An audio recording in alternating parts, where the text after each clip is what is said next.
And we are live. What's up? Welcome to Knicks in 4 Live, everyone. Episode 2 of FanDuel.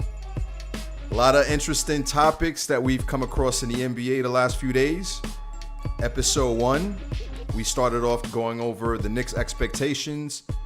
Gospel, good friend of mine, joining on the show again for episode 2. We talked about how the Knicks are expected. Him and I both agree that the Knicks should probably be a number 5, number 4 seed at best. We talked about Jalen Brunson being the best point guard in the Eastern Conference, although I think Gospel will have something different to say about that in this episode, to say the least, on the news that we just heard. But reintroducing everyone, again, I'm your host, Ayers, your host of Knicks in 4, episode 2 of our FanDuel Live show. Joining me today is Gospel, a good friend of mine. Me and Gospel go back, way back in the day, knowing this guy for more than 25, 30 years, you know what I mean? Back in the days of secondary school, both grew up in the playground, street ball, gym courts, you know, putting our blood, sweat, and tears on putting everything on the line. Gospel, why don't you go ahead and say a few Jews, man? Why don't you introduce yourself? Hey, what's up, guys? Good morning here from New York City. Definitely a basketball fan, as Ayers pointed out. We used to play ball in the streets. The good old pavement courts that soak up all the water in your knees. Y'all don't know anything about that. It's old school. Lots of injuries, twisted ankles, jammed fingers, but great games, man. There was nothing like you name it. Definitely excited to be on here and talk basketball, especially when we're talking about the good old Boston Celtics.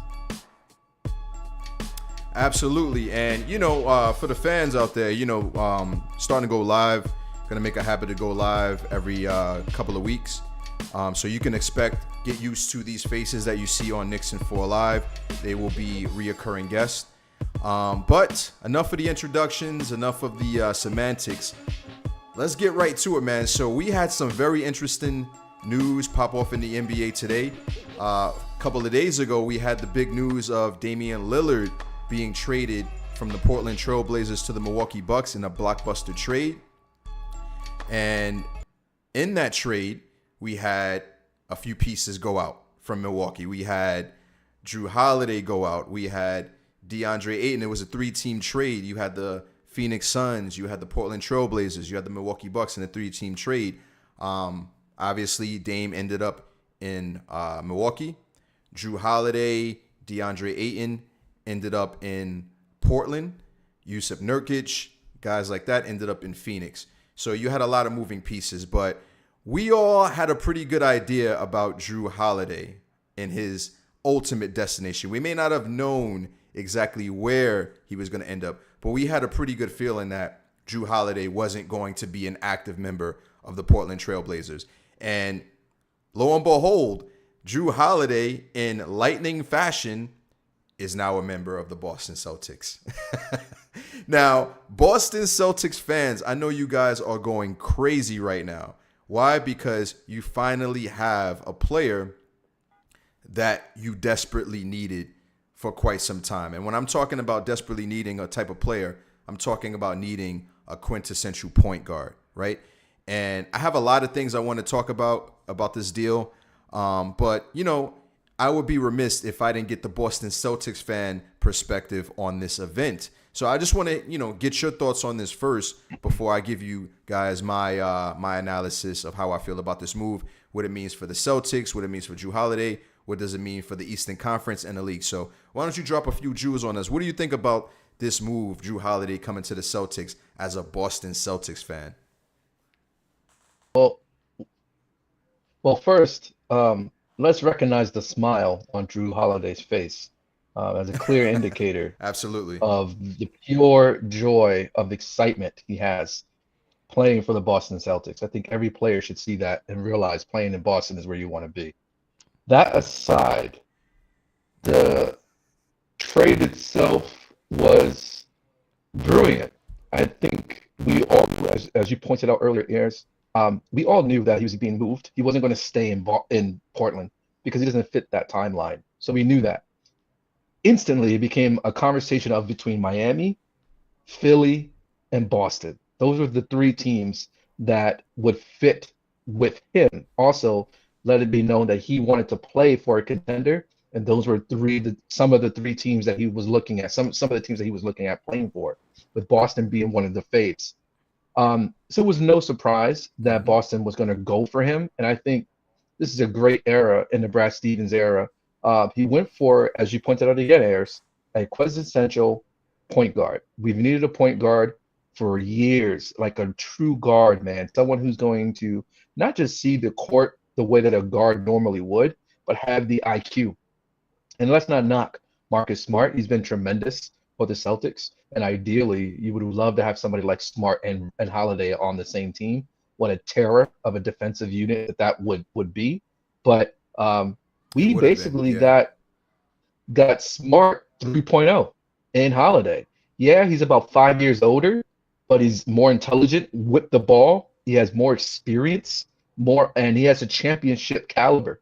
He was a big part of that championship. I think they call it the biggest steal that led to the biggest alley-oop in the Milwaukee Bucks championship history. Absolutely, and that's a good place to start in terms looking at this big picture wise.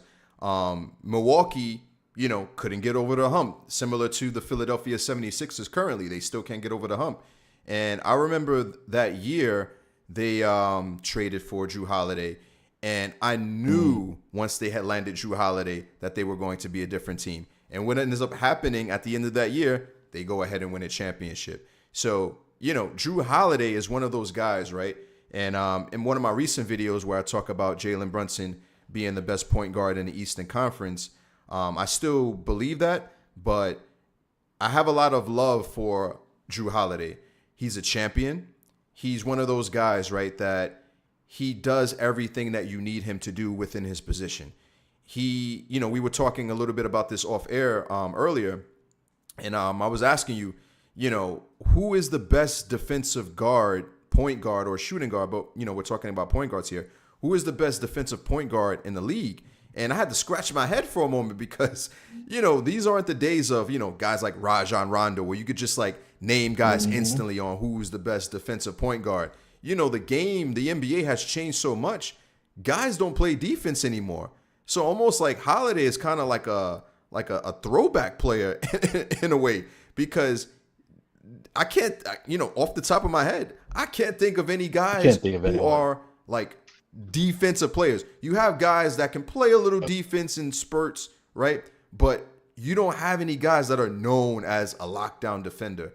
And Jrue Holiday is one of those last remaining guys that's a lockdown defender. He may perhaps even be, at this point, the best defensive point guard in the league. Another thing that we were talking about was the numbers. I don't got the numbers in front of me. I think you do. But, in terms of the stats, right? Jrue Holiday doesn't put up big numbers, right? He's not going to wow anyone with his statistics. But it's the clutch play. It's the IQ, as you mentioned. It's the tenacity. It's the strength. It's all of those things that don't show up on a stat sheet, which makes Jrue Holiday one of those special kind of players, right? What is it, like low usage, high value type of players, right? He doesn't need to be conditioned with the team's chemistry. He doesn't need to go out to dinner to get familiar with the coaching staff. This is a guy who plug him anywhere, plug him into this Celtics lineup, or plug him anywhere, wherever have you, he's going to play his role, play his position. And it just so happens that you have a team that is kind of built for him to arrive. So it's going to be a perfect fit, if you ask me. Holiday is in this trade. He's exactly a plug and play for the Celtics because he fills the slot instantly and he fits right into their type of style of play. Yes, we move past the high defense focus that was Ime Udoka's playing. Right. But we forget, and just to point out the stats, I looked at the stats earlier, and his playoff stats are no laugh. You don't laugh at these stats. He was averaging in last year's playoffs. He averaged 19 points a game, 5 rebounds, and 7 assists, playing like 30 minutes a game, 32 minutes a game. Those are solid numbers compared to Smart, who was giving us 11 points a game, rebounds a game and 5 assists roughly. That's a big difference in points right there. I Yeah. mean, that's 8 points left on the And board for the other team, or 8 points and that need to be made up by somebody mind else. you, right, mind you, not to cut you off. Let you take the floor again, but mind you, in that first round of the playoffs last season, Giannis was injured. So those numbers may be a little bit inflated, but it's more about the capability. If Holiday needs to turn it on, right, that's not going to be his quintessential role, right? His role is pretty much No, etched in it's stone. not. But if need be, if you need him to score, he can score. And he showed that in the playoffs last season, right? Better than Smart. But yeah, go ahead. Yeah. Well, that's a great point too, Gavin, because even last year he was averaging 16 in the playoffs. So he's still a solid offensive weapon. He's still up But there. he's known for his And of course, defense, you like got Rondo, right? you got Rondo Giannis could out give there. You you don't need 20 Jrue points, Holiday scoring. 10 assists. Exactly, right? Rondo could drop 20 points and give you 10 assists and 15 rebounds. But Mhm. he's not known for hitting you with triple doubles. He's known for his defense. And that's a good point. Playing with Giannis, you're not being asked to score a lot. You're being asked to score Mhm. when needed, right? That's the exact same play he's going to Exactly. be asked to do in Boston. Not to score a lot, but score when needed. And you can see that he can do that efficiently. But also to get back to his defense, Mhm. and I think that we forget this, but as guys who've seen the early 90s NBA, right? It's a very different game. Even Yep. you and I might have even seen parts of the 80s coming up, right? The late 80s games. But we were much younger We may then. have seen But the like two point or is, three transitions. We may have seen like two or yeah, three transitions, honestly. yeah, exactly. So we've had a chance to kind of see that the game has evolved. And I tell you, for someone to be as defensively capable, defensively terrorizing as Marcus Smart and Jrue Holiday Mhm. are in an era of no hand checks, the offensive player gets most of the calls, if not always gets the calls, and still to be considered somebody that NBA players say, if I play and someone is DMing me, I don't want it to be Holiday, right? Because Holiday is still Right. that dude. He's gonna Yeah. lock you down with no fouls. That's crazy. His fouls are so minuscule. That means he stays in the game at important His times. IQ. That means when you need him, he's on the court. He's not in foul trouble. People are just missing a lot of how important this trade is and what it means. I think it keeps Boston within the defensive conversation, but also says, hey, when JT and Brown are kind of slipping, we got somebody, and no, we have two somebodies in KP and Yeah, we'll Holiday we'll, that are we'll going to get pick into up that that other guy, offensive right? spot. Right. So KP, the whole KP news is forgotten at this point. Like people forgot, like, oh I yeah, they know got KP as well, that right? that But that staying with Holiday, we're gonna talk about KP in a moment. But you mentioned his defensive ability, his intelligence, right? The and the other there's more reasons what makes this trade so integral for Boston, because again, going back to JT and JB, right? Those guys haven't been able to get over the hump, right? Now, conference championships, right? Multiple conference finals, right? They got over the hump a little bit a couple of years ago when they made it to an NBA finals, but ended up losing to a pretty good Golden State Warriors team. They just wasn't ready, right? mhm. And that entire time, this is actually how I felt about the Boston Celtics. I mentioned this at the intro of the video of the stream, but I feel like they were missing this type of player the entire time, right? The other thing, right? The other thing is that we have a champion, right? Look at the Boston Celtics lineup, right? As far as I know, there are no champions in that team, on that roster. And when you bring in a guy like Jrue Holiday, somebody Not that's been not there, not on the court. Mm-mm. Totally right. Mm-mm. yeah, and that is important, right? Because guys get rattled. I've seen this happen a lot with my team. With the Knicks, right? To make it into the second round, that's great for a team that hasn't even sniffed the playoffs in quite some time. But guys get nervous, right? Who is the champion on the team that's going to, run the ship, settle everybody down. Like, okay, this is what happens. Even if we go down a couple of games, this is how we get back in the series, right? Jrue Holiday has that experience, not just in his own right, in his own NBA career, but he has that championship experience and the championship DNA. The other fact that makes this trade for Boston so important, right, is the fact that, and I don't even know if the Milwaukee Bucks had anticipated this happen, but they had to believe that there would have been some chance of this happening.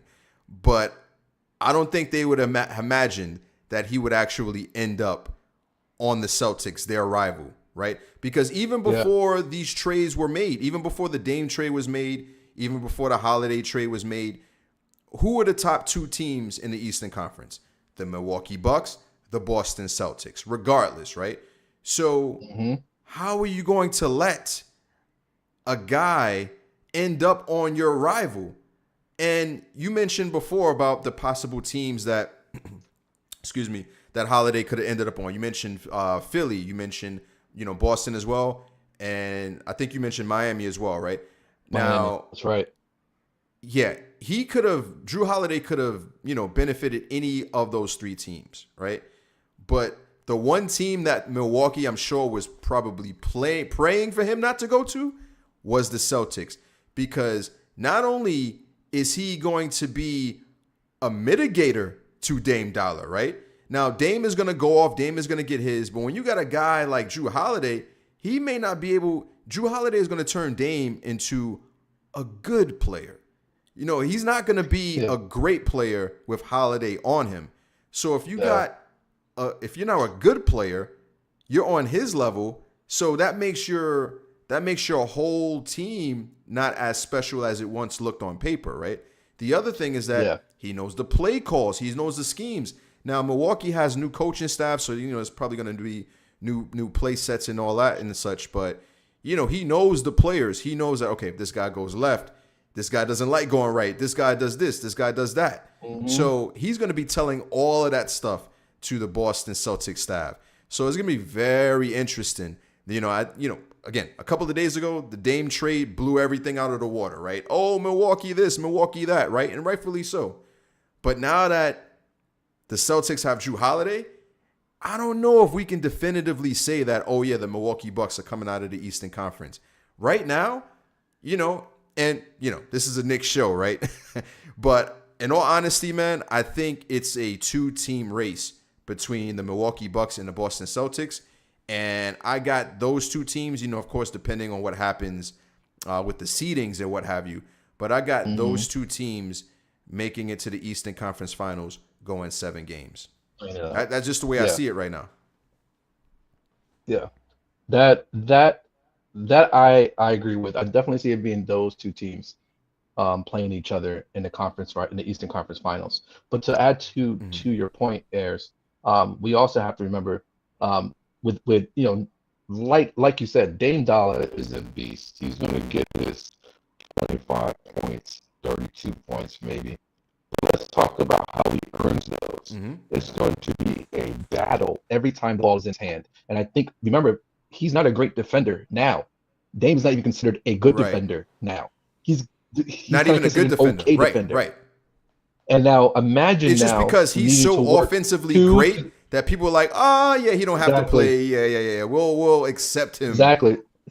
So now imagine needing to work 2 to 3 times as hard to get those points. He's not had to play against a point guard of Holiday's caliber in the West because nobody defends like that. Now he's playing against a point guard that's going to pick him up from the top. You're going to work to bring that ball over here. You're going to work to get that shot. Now you're exhausted. Now you're tired, right? Because you've had to work twice as hard to get that shot off. Which means that now Holiday is chilling. He's going to be coming down the court, dishing it here, maybe even dropping 20 himself because you are gassed. You dropping those threes. You're not hitting threes from the logo. Someone's D'ing you instantly. And we saw how that played off with Steph. Whenever Steph Curry is defended hard, his shots don't fall so easy. Right, he gets a little gas. Yeah, he's gonna get his. He's gonna get his regardless. He's gonna still drop. These 40, guys don't like being bothered. It's gonna be hard. Yeah. Exactly. Mhm. Exactly. And I think that's a pivotal Ain't point that funny? to A this. bad day for Steph. A bad day for Steph is still Yeah, dropping 30 plus, right? That's a bad day for exactly, Steph. which is crazy. But now that's instead of him how just that's doing how that on prolific like, he is. you know, exactly. But now he's going to be shooting 40% instead of 55. But that makes a difference, right? It does make a Yeah. difference. And you know what? Um, but Even with Dame, I believe right behind Steph, that Dame is right behind Steph, best shooter out of the point guards in the league, right? But yeah, a yeah, lot of agreed. times, we're so hell bent on can you stop him? Jrue Holiday doesn't have to stop Dame. I think it may be impossible to stop a guy like Steph Curry, to stop a guy like Dame. All you got to do is make life difficult for them. And if you Hmm. bring them a couple of levels down, all of a sudden you bring him. Jrue Holiday is going to bring Dame from a superstar to just a star. And if you Are, do yeah, that, then you exactly. just have a star, and it doesn't elevate the He's going to team like struggle. you originally thought it Yeah, would. Right. So, he's going to struggle. I mean, He's I going to don't want to struggle. also, Yeah. I also don't, I also don't want to like act like, Jrue Holiday is like this like defensive specialist, like he's Gary Payton or something like that. But again, in a league like we have it today, right? The type of defense that he plays, back in the old days of the GP Gary Payton days, Holiday would have been considered like an average defender, right? Because guys Mm. were just prioritizing defense. It was a Playing different league. defense like But that. now where Exactly. everything is right, in a league now where even like you mentioned with the play calling, everything is like geared towards like you have to protect the offensive player, right? All sports, basketball and football. That's just how it is now. I guess it makes the sport a little bit more entertaining. I guess this has to be some kind of stats behind that. But an average player, an average defensive player back in the day is considered an elite defender now. So, again, it's just going to be Hmm. very interesting to see how this unfolds. And, we're going to talk a little bit more about the comparisons between the Milwaukee Bucks and the Boston Celtics. But, when you get big time news like this, you almost have to change your whole script, right? Because originally we were going to highlight this episode talking about their biggest acquisition at the time, at the beginning of the At the time, offseason. mind you, that was a week At the ago. A time. week Yeah, ago yeah, was yeah, yeah. KP. Big pitch over About a week the ago. summer. Everybody was hyped. Like, oh man, like we're on point. Right. And then boom, we get hit with this other huge news. Exactly. And then boom, you have it. But we would be remiss if we didn't shed some light, give our thoughts on the Hmm. KP acquisition, right? So just really quickly, obviously, KP was once considered the unicorn, right? Very special talent. And, Hmm. this is a sensitive topic for me because if you remember, KP was drafted by the New York Knicks, right? And for a good year and a half, 2 years, KP was looking like going to be like, wow, we have a special player that we drafted. We haven't drafted a special player like this since Patrick Ewing. So to get a guy Hmm. like Kristaps Porzingis who can shoot the three, can play defense, is a little Hmm. athletic, can rebound. He had a little bit of everything. And then coincidentally, right, he suffered, I believe it was an ACL injury or MCL. This was a Yeah. game against the Yeah. Milwaukee Bucks. Yeah. I remember this game where he gets injured. He gets injured, ends his season, and he's never plays for the New York Knicks ever again. Gets traded or Yeah. requests a trade. We don't know Hmm. exactly what happened, but it was some funny business. Again, this was during the Phil Jackson era. So Phil Jackson Well, was Jackson just era. completely Yeah, he was destroying the terrible. Knicks. Yeah, this was He was terrible. horrible, man. This was horrible. Yeah. It was so bad that James Dolan had to step in and say, "Okay, Phil, you got to get up out of here, man. We can't deal with you anymore." The guy just let Iman Shumpert. I'm not going to go too much on a tangent off of this. He let Iman Shumpert and J.R. Smith just walk to Cleveland, right? Traded away Porzingis, was trying to get Melo out of town. So it was just a bad situation. So we know how the story ends. KP ends up with Dallas. Doesn't work out with Dallas. He gets traded to Washington. Doesn't necessarily work out with Washington, but they're going in a different direction. And now he's with the Boston Celtics. So what are your feelings on the KP move? Obviously things look a lot different now when you talk about KP being on the same team with the Jrue Holiday. But let's try to look at this in isolation first. What were your first thoughts, before the Holiday news? What were your first thoughts when you found that KP got added to the Boston Celtics?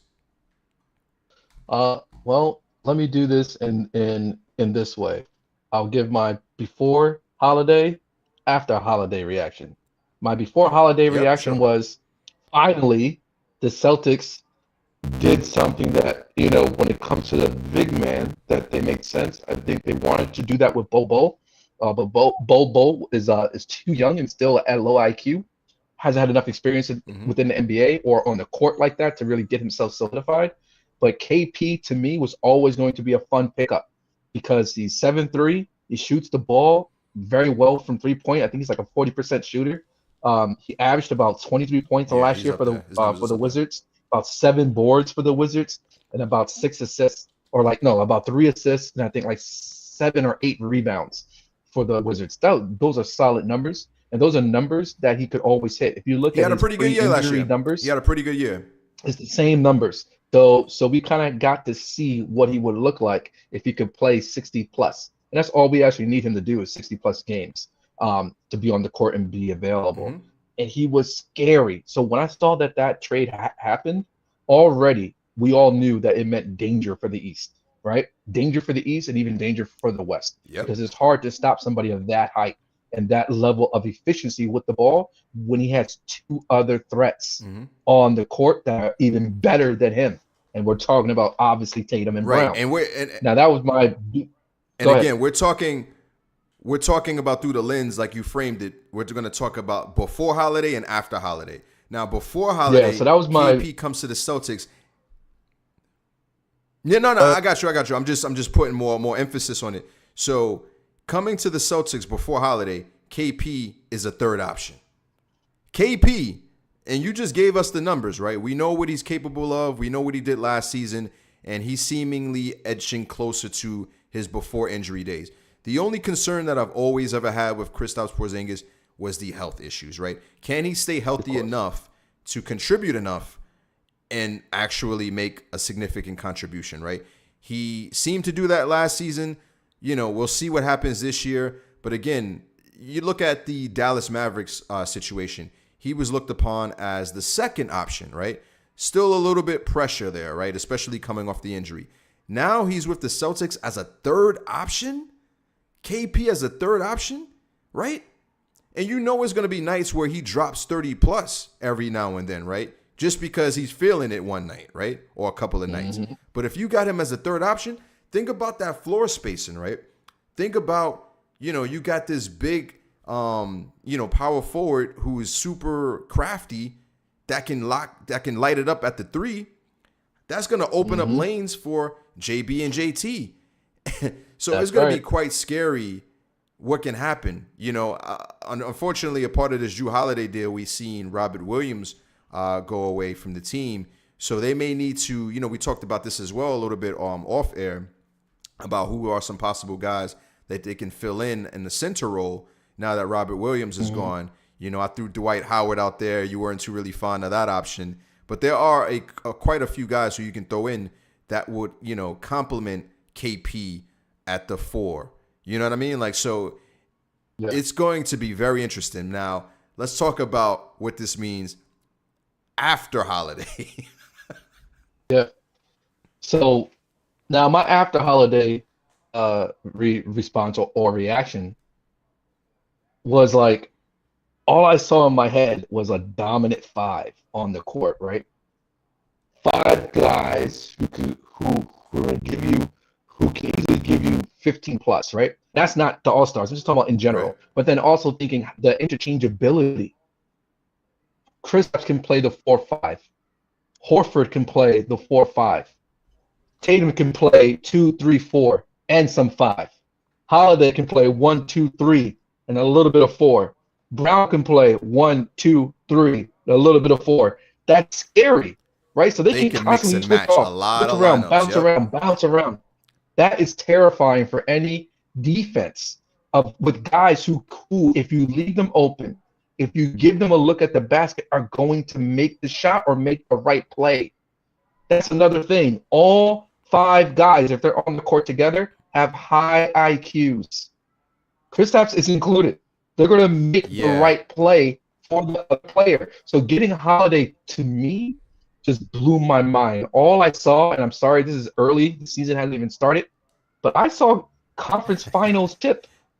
That's what I saw. And I'm not ready to say finals chip yet because I got to see who's coming out of the West. But if no moves are made, the West still looks like the West looks, but then I got to go with Boston. I think we can already go ahead. I mean, I got Denver. I don't see any team in the West beating Denver, especially the way Jokic is playing. The way I thought the Denver Nuggets season, their success ultimately hinged upon Jamal Murray coming back to form. Because right before Jamal Murray got injured in that bubble season, they were right there. They were in the Western Conference Finals. The following year, he has that devastating injury that almost ruined his entire career. So they were kind of like in a holding pattern that whole time. But once Jamal Murray came back and was back to form, they won a championship. So I don't see any other team out West beating them right now, honestly. So, that's Likewise. who the Celtics or the Bucks or whoever, maybe the Knicks, we'll see. Knicks ain't winning the championship this year. They're not making it to the finals this year. That I pretty much know, especially with these moves. But the Celtics, I don't need the shade, okay? I can be honest with myself and know that my team is not making a championship. It's not their time yet. Their time is coming, but it's not their time yet. But I can bet that the NBA Finals this year is going to be the Milwaukee Bucks versus the Denver Nuggets or the Boston Celtics versus the Denver Nuggets. That is without a doubt, I truly believe. But, we've been doing a lot of comparisons between the Celtics and the Bucks, obviously, because we expect them to be the two remaining teams in the Eastern Conference when it's all said and done at the end of next season. And what a great segue into our last and final topic, which we're going to wrap up after this. And that's pretty much who you have as the best big three in the Eastern Conference between these two teams. Now, both of these, trios are stellar, in my opinion, and I'm sure you would agree with that. They have a lot of strengths with minimal weaknesses, right? There's a lot to look at here and a lot to dissect. But on paper, maybe we should look at this in two ways. Maybe we should look at it on paper and what it will actually look like in real time when they're actually playing. So I'm going to let you rock first. Feel free to be biased. I know you're going to, I already know your answer, man. I know you're going to say it before you even say it. But I'm going to give you the opportunity to surprise the crowd, man. Which big three do you think is better? And explain why. Oh, I mean, if you're looking at the big three in totality, just every player and how they work together as a trio, I would have to go with Boston just off of just logic of how they would play. Dame, we already see what Dame plays like individually. Dame has never played with another superstar. CJ McCollum is not a superstar. Jeremy Grant is not a superstar. Yusuf Nurkic is not a superstar. Dame has always been on the island to himself on Portland. So I don't know what he's going to really play like, playing somebody else who's dominant. Dame is a ball dominant. Who's the best guy? That's how he plays. Who's the best guy that Dame has played with on the Portland Trailblazers? Was it CJ McCollum? Aldridge? CJ McCollum. Maybe, but that was an old LaMarcus. Of course, yeah. It'd be CJ McCollum. It's CJ McCollum. Right, because CJ was young and they played together at a young age. Yeah. Because remember that Aldridge was kind of on his way. He was already like an older guy when he was back on that team. But aside, that's probably his best. Even if you include LaMarcus, fine. But neither one of them is on the level of a Giannis. They're not superstars. You always went to Dame first. Right? Not at all. Not even close. In Milwaukee, he's not first. It's Giannis. Giannis is going to be the main star. But not only that, Giannis is a different type of player. LaMarcus could hit threes, and LaMarcus could shoot a perimeter shot or a jumper, right? Like a 15-footer. That's not Giannis's play. Right. So I think there's going to be an adjustment. But also, just because when it comes down to how the Bucks play, offenses are how you win games, right? A defense wins championships. The Bucks lost that identity when they lost Holiday. Boston had lost that identity when we lost Marcus Smart, but we got it back when we got And they Holiday. The regain that Bucks are not gonna identity find by anybody of adding that level. Holiday. Exactly. So It's going to be hands quite down, an it's to going to be me, quite an the big adjustment. three is Absolutely. Boston. Yeah, I mean it's hard to argue with your points. You know, and in all honesty, I think either way you slice it, it's hard to argue against. But I'm gonna. You mentioned something about the superstar question, so I'm gonna ask you questions about all 6 of these players, starting with the Milwaukee Bucks. Is Chris Middleton a superstar? No. Is Giannis a superstar? Yes. Is Dame a superstar? Yes. Okay, so by what you're saying, this big 3 on the Milwaukee side of town has 2 out of 3 superstars. Okay, now let's go to Boston. Mm-hmm. Is Jaylen Brown a superstar? Yes. He's starting to solidify himself as one of those. Yeah, he's getting there. Jaylen Brown is getting there. He's in that. You He's said right he's there. starting He's there. to? Is he? So you know what? Let me clarify. But is he As in of there? this season, Is he in there? he's a superstar. As of this season, he's the superstar. He proved himself in the playoffs. Man, you just threw that in there he's a to superstar. validate your argument. I know what you're doing right there. But it's I mean, okay. he looked great in the playoffs. It's okay. I know. When Tatum was struggling, he did his thing. He looked better than Tatum, So but I I wouldn't gotta say give he it to looked him. great. Okay, well, okay. So you're Well, saying. So you're saying. he looked like And shout out to Joseph Wyatt. We got a comment. He's saying that Jaylen Brown is all NBA, and I would agree with Joseph Wyatt. I don't think Jaylen Brown is a superstar. I think he is an all-star. I think he's all NBA, a star at the very least. I don't think he's hit that superstar level just yet. And this is what I was talking about before. Okay. We talked about a little bit in episode 1 on how Tatum and Brown get in each other's way. I truly believe that if Brown was on a team and he had a team all by himself, he would be able to showcase his superstar capabilities. But since Jason Tatum is out there, he can't be the superstar that maybe is within him, right? So I'm going to say he is an all-star, not a superstar. But you're saying that Jaylen Brown is a superstar. Okay, that's fine. Is Jason Tatum a superstar? obviously yes. Obviously, yes. Now, here's the last question. Is Jrue Holiday a superstar? No, Holiday is an all-star. Okay, so here we have it, right? Now, if you're saying But Middleton is not an all-star. you see where I'm going. You see where I'm going with this argument. But hold Are you on. serious? Middleton's But not hold an on. all-star.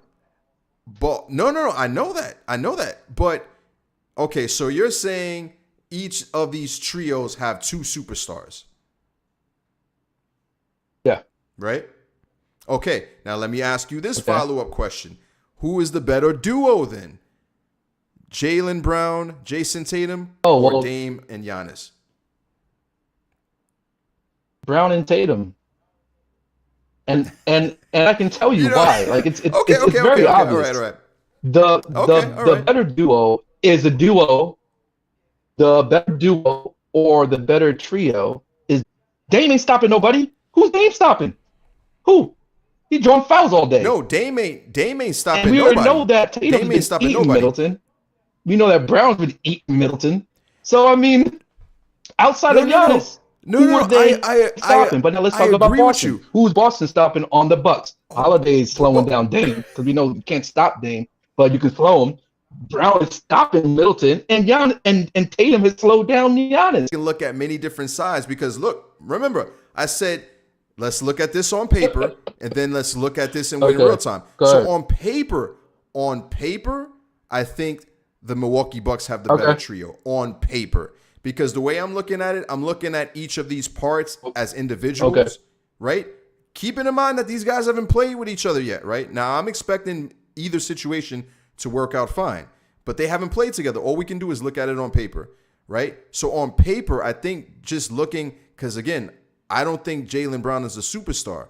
So in my mind, I think the Celtics trio has one superstar and two very good players. While I think the Bucks have two superstar and one very good player. So by that right, I think Milwaukee slightly takes the edge in terms of who is the better trio, right? But in real time, what is this all going to look like in real time? I think the Milwaukee Bucks are going to struggle defensively, especially in the beginning of the season, maybe all the way to the middle of the season, because they're going to miss Jrue Holiday significantly, man. I'm telling you, because he did a lot for that team. He was basically the stopper, the front defense for any.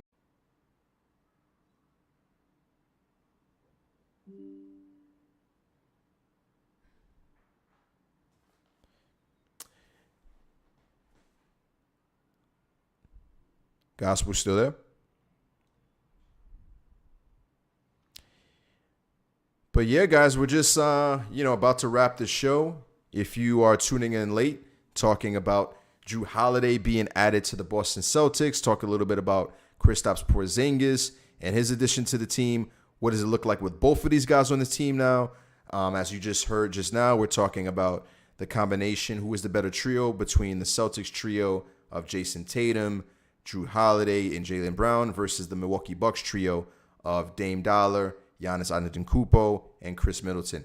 I am of the belief that the Bucks have the better trio on paper, while I believe the Celtics in real time, when it's all said and done, are going to have a better flow of play within their trio when it's all said and done.